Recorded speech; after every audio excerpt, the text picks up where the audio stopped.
तो देखिए भाई फिफ्थ सवाल कुछ प्रकार से हमारे सामने ये कह रहा है Sumit is 3 times as old as his son 5 years later. फिर कह रहा है he shall be 2.5 times as old as his son, how old is Sumit at present. ठीक है भाई, अभी हम सर आप बोलोगे कि सर इस पिछले वीडियो में हमने 4 क्वेश्चन कराए केवल।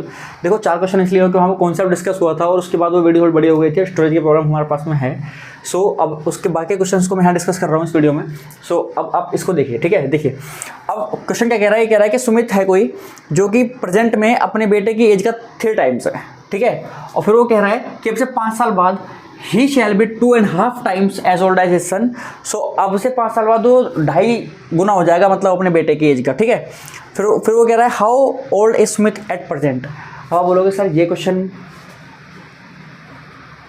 कितना आसान क्वेश्चन, देखिए कैसे, मेरी बात समझिए भाई। मैं मान लेता हूं कि ये हमारा है प्यारा सुमित,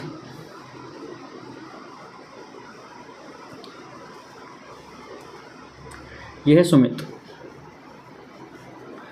और ये है उसका बेटा।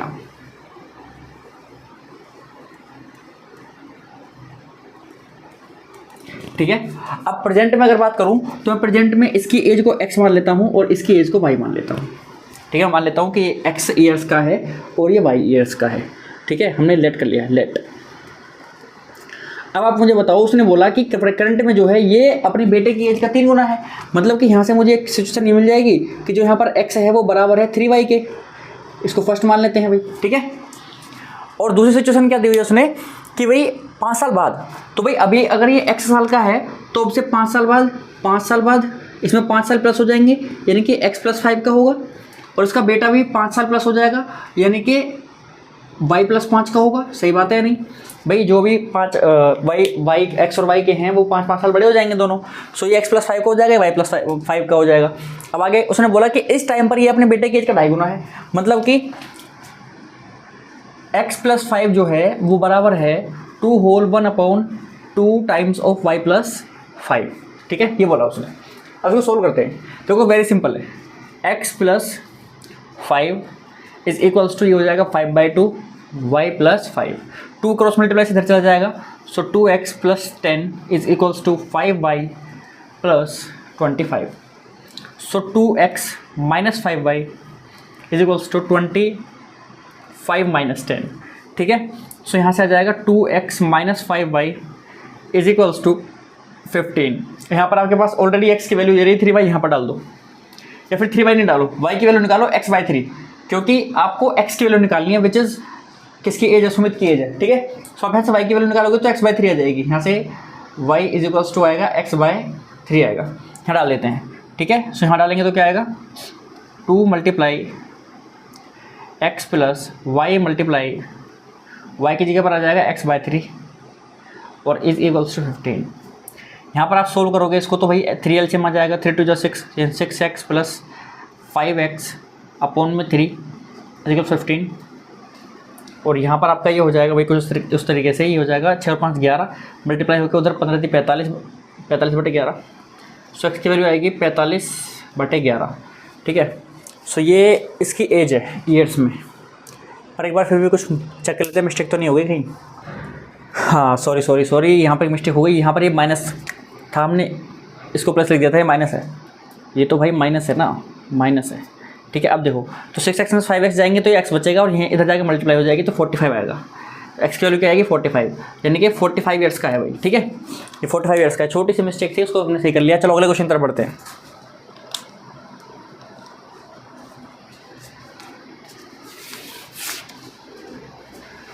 तो देखिए भाई क्वेश्चन नंबर 6 क्या कह रहा है।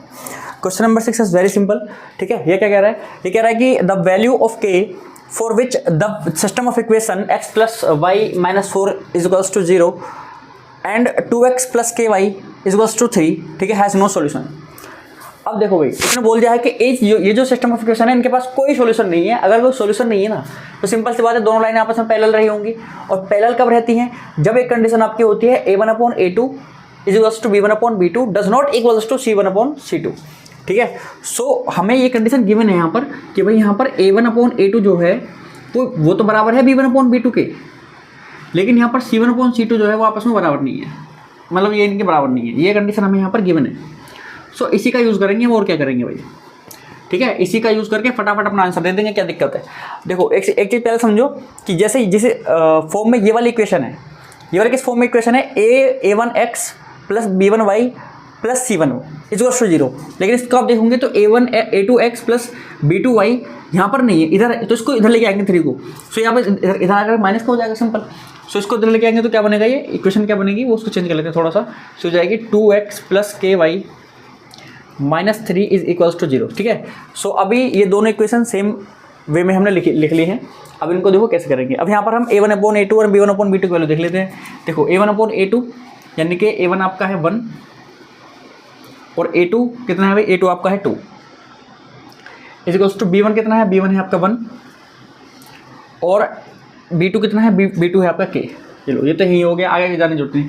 सो सीधी सी बात है कि यहाँ से आपके k की वैल्यू क्या आ गई भाई, 2 आ गई। सो ऑप्शन नंबर डी जो हो जाएगा हमारा करेक्ट ऑप्शन हो जाएगा, ठीक है। सो तो बढ़ते हैं क्वेश्चन की तरफ। तो देखिए भाई ये 7वां क्वेश्चन आपके सामने है, ठीक है। अब देखो बहुत ही बढ़िया सवाल है, ठीक है। इसको ग्राफिकली हम सोल्व करेंगे, यहाँ पर ही बोर्ड पर ही सोल्व करेंगे। उससे पहले बस आपको क्या करना है कि क्वेश्चन को ध्यान से पढ़ना है और ये मेथड जो मैं बता रहा हूँ, ठीक है, तो इसको एक ही बार में अच्छे से समझना है, ठीक है। देखो अगर पहली बार में दिमाग में अच्छे से आ गया फिर कोई दिक्कत नहीं है। हालांकि आपको कोई भी ग्राफिकल किसी भी इस क्वेश्चन में ग्राफिकल मेथड लगाना, आप यही तरीका यूज़ करेंगे। अब देखो क्या कह रहा है, ठीक है, determine graphically the coordinates of the vertices of a triangle the equations of whose sides are given by just like this, ठीक है। मेरे को ट्रायंगल है, उसके साइड्स की इक्वेशन हमें दे रखी है, और उसको हम ग्राफिकल पहले ड्रॉ करेंगे, फिर उसके वर्टिसेस हमको बताने हैं। वर्टिसेस समझते हो ना, सपोज करो ये ग्राफ है, इस ग्राफ पर ट्रायंगल कुछ ऐसे फॉर्म हो गया, कुछ ऐसे इस पर एक ट्रायंगल फॉर्म हो गया, मान लो ये है।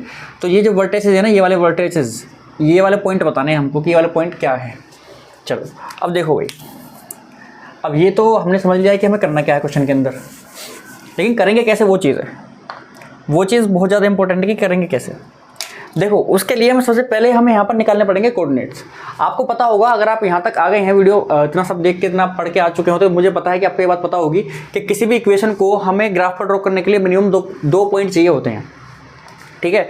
ज़्यादा हो तो बेहतर है, लेकिन 2 पॉइंट मिनिमम होने चाहिए ताकि आप एक लाइन को ड्रॉ कर सको। अब देखिए भाई, तो हम क्या करेंगे, 1 बाय 1 एक लाइन को उठाएंगे और उसके कोऑर्डिनेट्स लिखने की कोशिश करेंगे, 2 पॉइंट जो हम ग्राफ पे प्लॉट कर सकें। कैसे, देखो वेरी सिंपल। सबसे पहले हम लेंगे 2y minus x, 2y minus x is equals to 8, 2y minus x is equals to 8।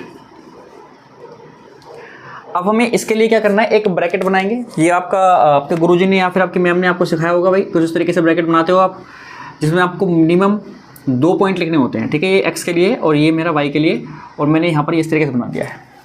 अब देखिए आपको पता है कि ये लीनियर पेयर इनटू वेरिएबल है, और यहाँ पर आपके अगर सॉल्यूशन की बात करूँ मैं, हमें कोई भी 2 सॉल्यूशन चाहिए इसके, लेकिन सॉल्यूशन तो इनफाइनाइट हो सकते हैं इसके। अब देखो हमें कौन से सॉल्यूशन, हमें कोई ऐसे सॉल्यूशन चाहिए जो हमारे आसपास ही मिल जाए, ठीक है। जैसे कि आप मुझे बताओ, अगर मैं y को यहाँ पर 0 मान लेता हूँ, सपोज करो y को 0 मान लेता हूँ, तो आपको पता है कि x माइनस 8 आ जाएगा, विच इज़ बड़ी वैल्यू है वो एक। मैं चाहता हूँ तो छोटी वैल्यू को मिल जाए मैं, तो इसलिए y को 0 नहीं मानना, मैं x को 0 मानता हूँ, ठीक है।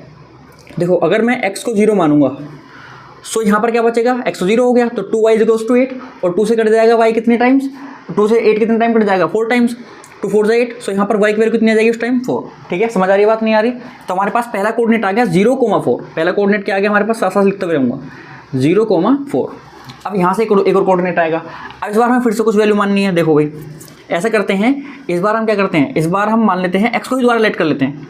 इस बार x को 4 मान लो, 4 नहीं मान रहे, कम करो, 4 नहीं मान रहे, x को मानो तुम -4। x को क्या मानेंगे हम, x को -4 मान लो, या तो -2 भी मान सकते हो।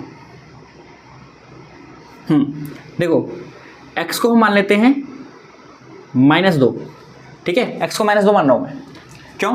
देखो मैं यहाँ पर -2 डालूंगा तो ये माइनस माइनस प्लस का 2 हो गया, और प्लस का 2 हो जाके क्या हो जाएगा, माइनस का 2, ठीक है। उधर जाके तो 8 में से -2 गए तो कितने बचेंगे, 6, और 2 से 6 कितने टाइम कटेगा, 3 टाइम्स। तो जब ये रहेगा तो आपकी वैल्यू आएगी ये, यानी कि इस टाइम हमारा कोऑर्डिनेट आएगा -2,3। कोई दिक्कत? अब हमारा पहले इक्वेशन को हम क्या ग्राफ पर प्लॉट कर सकते हैं, ठीक है। सो हमें कोऑर्डिनेट्स याद रखें, मैं निकालने बता रहा हूँ, एक एक करके निकालेंगे सबको। अब चलते हैं भाई आपका सेकंड इक्वेशन की तरफ, उसके कोऑर्डिनेट्स को लिख लेते हैं। सेकंड इक्वेशन क्या है, which is something like this कि भाई 5y minus x is also 14, 5y minus x is equals to 14, ठीक है। तो देखो ऐसा तो जरूर नहीं है जैसे मैं निकाल रहा हूँ आप ऐसे निकालो, कोऑर्डिनेट्स अलग भी हो सकते हैं। आपका मन है आपको बड़े बड़े कोऑर्डिनेट्स चाहिए तो भाई बड़े बड़े निकाल लो, मन है आपको कोई दिक्कत नहीं। मैं तो ये चाहूँगा, पर मैं सजेस्ट करूँगा, आपको रिकमेंड ये करूँगा कि आप आसपास के कोऑर्डिनेट निकालो ताकि आप ग्राफ पे पास में ही प्लॉट कर दो चीज़ें।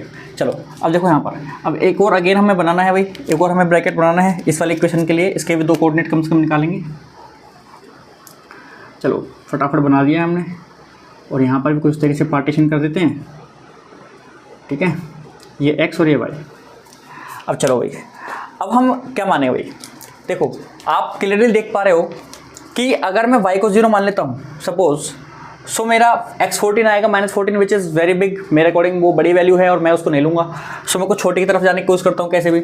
अगर मैं x को 0 मानता हूँ तो 5 से 14 कट नहीं रहा तो भी कोई फर्क नहीं पड़ रहा।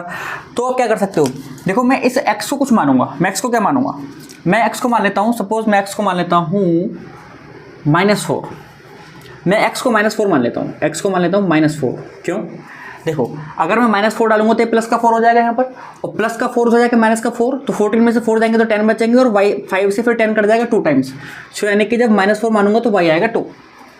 आ जाओ अब और क्या मानना है, और भी मान सकते हैं हम कुछ भी, ऐसी कोई दिक्कत नहीं है। देखो भाई अब अगर आप इसको 4 ही मानते, नॉर्मल 4 ही मानते, या फिर आप 6 मान सकते हो, और क्या माना जा सकता है, 5 2 10, 2 तो नहीं मानेंगे, कुछ भी वैल्यू मान सकते हो, ऐसी कोई दिक्कत नहीं है। जैसे कि अब यहाँ पर मेरा दिमाग में क्या आ रहा है, मैं क्या सोच रहा हूँ, मैं इस बार सोच रहा हूँ कि इसको मैं 6 मान लेता हूँ, x को 6 मान लेता हूँ। क्यों, x को 6 मानूंगा तो ये माइनस का 6 रहेगा, उधर जाके प्लस का 6 हो जाएगा, फिर हो जाएगा 20, फिर ये क्या हो जाएगा 20 हो जाएगा, और 5 से 20 कटता है 4 टाइम्स, 5 4 20। तो यहाँ से 2 कोऑर्डिनेट हमारे आ गए, पहला कोऑर्डिनेट आया है -4,2 और दूसरा कोऑर्डिनेट आया है 6,4, ठीक है। सो ये यहाँ तक भी ठीक है, 8 वाट थोड़ा ज़्यादा बड़ा हो जाता है, 6 तक चलो मान लेते हैं हम, सही है। अब आ जाते हैं भाई आपका थर्ड इक्वेशन की तरफ। थर्ड इक्वेशन के कोऑर्डिनेट्स लिख लेते हैं फटाफट। वो है हमारी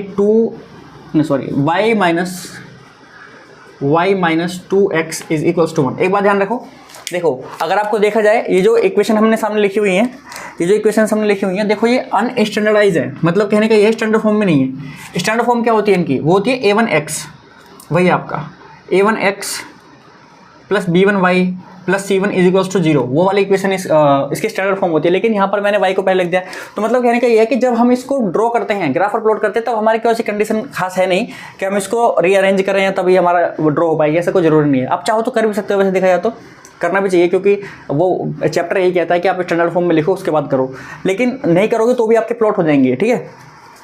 चलो ज़्यादातर उन मेथड्स में दिक्कत होती है, सब्स्टिट्यूशन मेथड होते हैं, एलिमिनेशन मेथड होते हैं, और जहाँ पर आपको ये बताना पड़ता है कंसिस्टेंट है या नहीं है, लाइन काट रही है नहीं काट रही है, सॉल्यूशन कैसा है, ठीक है। ऐसी जगहों पर हमको उसको स्टैंडर्डाइज फॉर्म में लिखना जरूरी होता है, यहाँ पर जरूरी नहीं है।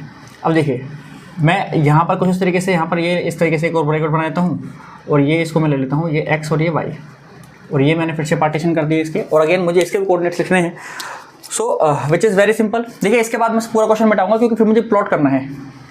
अब देखिए ये है, अब यहाँ पर क्या माने भाई, फिर से हमें सोचना पड़ेगा यहाँ पर क्या माने। तो वो सिंपल है, अगर मैं y को x को 0 मान लेता हूँ, x को मैं 0 मान लेता हूँ, y बनाएगा, 0 मान के y बना गया, ये बहुत सिंपल है, बहुत ही क्लोज का है, इसलिए मैं ले रहा हूँ उसको। अब और क्या, अब आप x को अगर 1 मान लोगे, अगर आप x को 1 मान लोगे तो y 3 आ जाएगा, नहीं आ जाएगा, y 3 आ जाएगा, सिंपल हो गए। सो एक हो गया आपका 0,1 और एक हो गया आपका 1,3। सो यहाँ पर मुझे सबके कोऑर्डिनेट मिल गए 2 2। सो ये लाइंस क्या है, प्लॉट हो सकती हैं ग्राफ पर, ठीक है। अब देखो हमारे पास कोई स्केल वगैरह तो है नहीं, तो मैं एक्यूरेटली बनाने की कोशिश करूँगा, लेकिन आपको क्या करना है कि आपको स्केल लेना है, स्केल से बिल्कुल परपेंडिकुलर 2 पार्टीशन ऐसे करने हैं, ठीक है, क्वाड्रेंट्स बनाने हैं, उन पर पॉइंट्स लिखने हैं इक्वल डिस्टेंस पर, और फिर आप इनको प्लॉट करोगे ना तो एग्जैक्ट वैल्यूज मिलेंगे आपको, ठीक है। तो चलो हमें कोऑर्डिनेट्स को याद रखना है। अब देखो क्योंकि हमारे माइनस में भी आ रहे हैं तो मुझे थोड़ा सा माइनस वाला पोर्शन भी देखना पड़ेगा, लाइन वगैरह बाद में लिख लेंगे, पहले मैं ग्राफ इधर प्लॉट कर देता हूँ। ये मैं लाइन खींच रहा हूँ ग्राफ के लिए। y पर कोई माइनस है क्या, y पर कोई माइनस नहीं है, x पर केवल माइनस है। चलो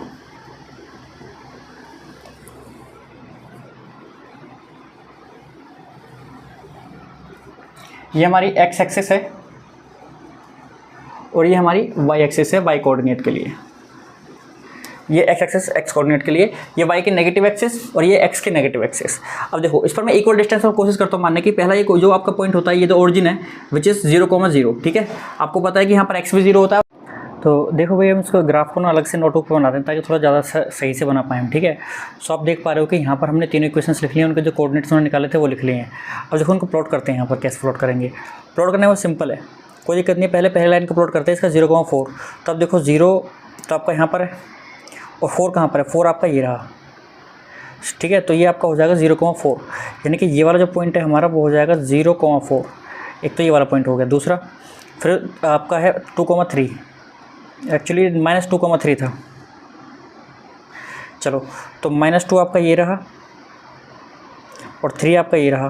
तो दोनों कहाँ पर मीट करेंगे, थोड़ा एक्यूरेट बनाने की कोशिश करते हैं। देखो अभी मेरे पास यहाँ पर स्केल नहीं है एक्चुअली, पर कोशिश करूँगा मैं ताकि आपको सही से बना के दिखा पाऊँ। चलो ये हो गया। सो ये आपका हो गया -2,3। सो इसको लिख देता हूँ -2,3, ये वाला पॉइंट।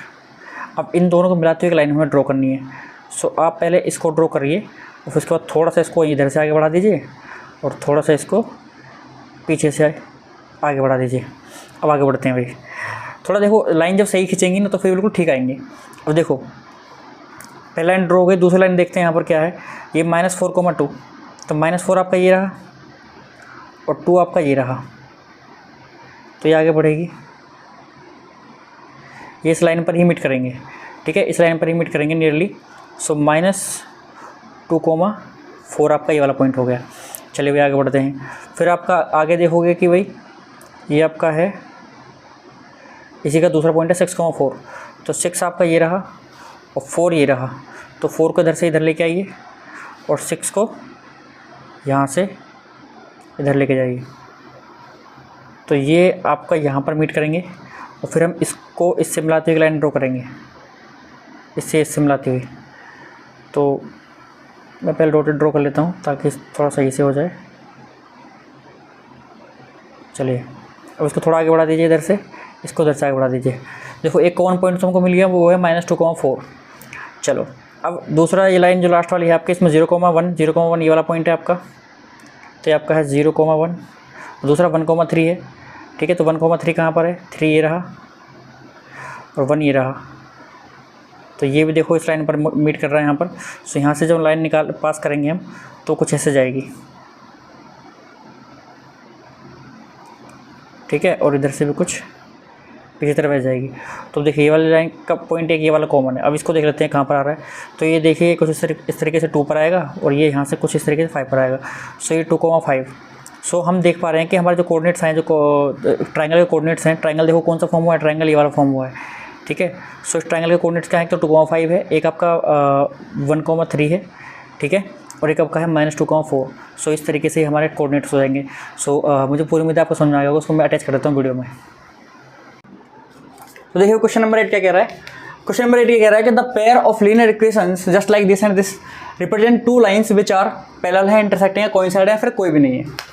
देखो बिल्कुल ही सिंपल कॉन्सेप्ट है, लेकिन इसके लिए मैंने बोला था कि आपको इक्वेशंस को रीअरेंज करना पड़ेगा। यहाँ पर अजीब तरीके से रखी हैं, सबको इधर लेके आओ। मतलब कि पहले इक्वेशन को आप लिखोगे कि 2x तो अपनी जगह पर ठीक है, -5x -5y और -6 = 0। दूसरी इक्वेशन ये आपका 15y दे रखा है, इधर 6x है, तो 6x को इधर लेके आओगे तो -6x पहले लिखेंगे और +15y और -18 = 0, ठीक है। सो ये हमारी स्टैंडर्ड फॉर्म होगी यहाँ पर, यही हमारी यहाँ पर क्या होगी, स्टैंडर्ड फॉर्म होगी भाई।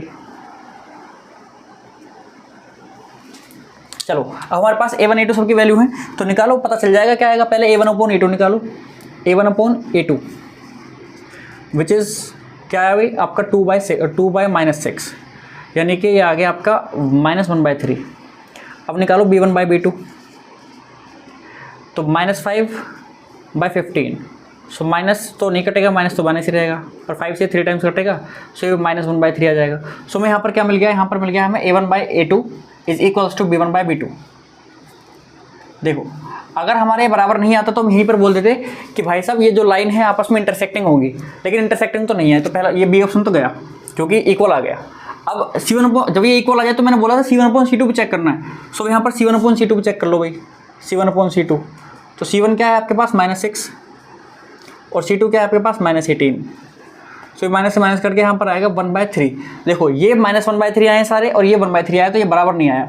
तो C2 बराबर नहीं आया, तो ये कौन सिचुएशन के लिए होता है? उस सिचुएशन के लिए होता है जिसमें लाइंस पैरेलल होती हैं, जिसमें लाइंस कैसी होती हैं? पैरेलल होती हैं, और वहाँ पर कोई सॉल्यूशन भी एग्जिस्ट नहीं करेगा। अगर ऑप्शन में ये होता कि सॉल्यूशन है, यूनिक सॉल्यूशन है, मैनी सॉल्यूशन है, तो फिर आपका इसमें क्या होता? नो सॉल्यूशन, क्योंकि पैरेलल है तो नो सॉल्यूशन होगा, सिंपल सी बात है, इसमें कोई दिक्कत नहीं है। और इसमें मुझसे ये पूछा था कंसिस्टेंट है इनकंसिस्टेंट है, तो भैया सीधी सी बात है, अगर पैरेलल है तो नो सॉल्यूशन, नो सॉल्यूशन है तो इनकंसिस्टेंट भी है।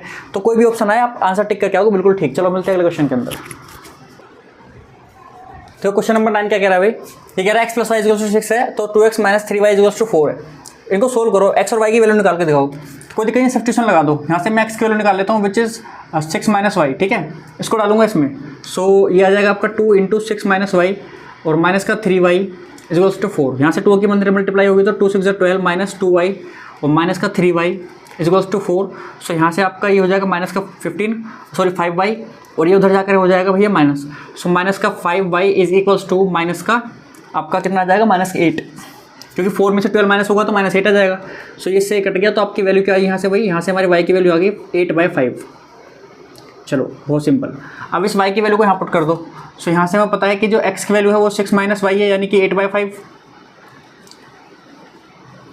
सो यहाँ से 5 एलसीएम में आएगा 30 - 8 अपॉन में 5, तो 22/5 आ गया आपका। सो x की वैल्यू आ गई 22/5। सो हमारा सोल्यूशन क्या हो जाएगा? वो हो जाएगा 22/5, 8/5। ये दोनों लाइन आपस में इंटरसेक्टिंग होंगी और इस पॉइंट पर इंटरसेक्ट करेंगे, इस पॉइंट पर, ठीक है। तो बढ़िया, बड़ो अगले क्वेश्चन तक चलते हैं, ठीक है। तो देखो क्वेश्चन नंबर 10 हमारे पास कुछ प्रकार से वेरी इजी क्वेश्चन है, जिसमें कि हम देख पा रहे हैं कि यहाँ पर क्वेश्चन नहीं पूछा, वैसे हमसे सीधा हमको पैराफ्लिनरी इक्वेशंस दी हुई हैं और हमसे पूछा कंसिस्टेंट है और इनकंसिस्टेंट है। देखो भाई सीधी बात है, आप निकालो यहाँ पर a1/a2 चेक करो, a1/a2। तो आप देख रहे हो कि 5/10 आया, जो कि 1/2 होगा। अब b1/b2 चेक करो, जो कि देख पा रहे हैं -3/6 से -1/2 होगा।